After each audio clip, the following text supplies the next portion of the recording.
Electronic stock containment fences do not discriminate between who or what comes into contact with them.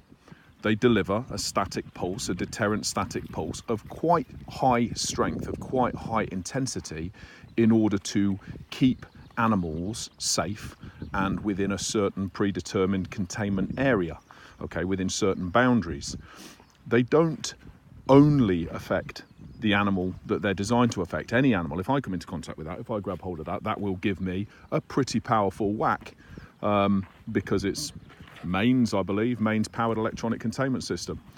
But the thing is here, it's not containing anything. What it's actually containing is grass.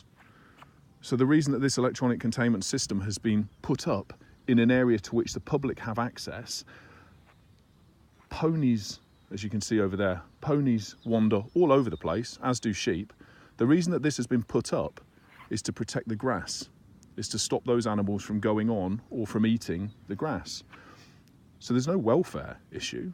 There's purely the maintenance of a nicely manicured cricket pitch. That's the reason for this fence being here. And as you can see, it's surrounded by a 3-foot stock fence, although just in front of me there, that's probably been trampled down to about 1.5 foot, 2 foot. So anything can very easily get through that and get over it. And when you bear in mind that animals can't read, then the danger electric fence sign here for any of the inhabitants, such as the livestock that are on this moorland, is irrelevant. They can't read it. The only way that any animal or any sentient being can recognise the fact that this area is to be avoided is through touching that fence and experiencing the static pulse, the deterrent static pulse, the startle effect of that fence to teach them to keep away from it.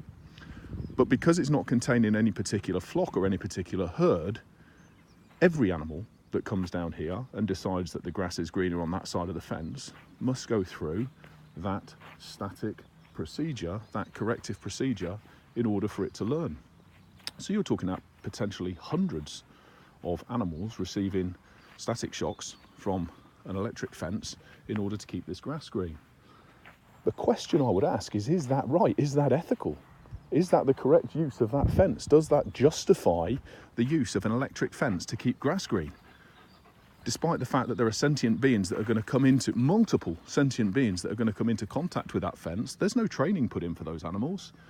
Do you know what I mean? There's no avoidance cues. There's no preconditioning processes that they go through. It's just simple trial and error, hot stove learning. Touch it, keep away from it.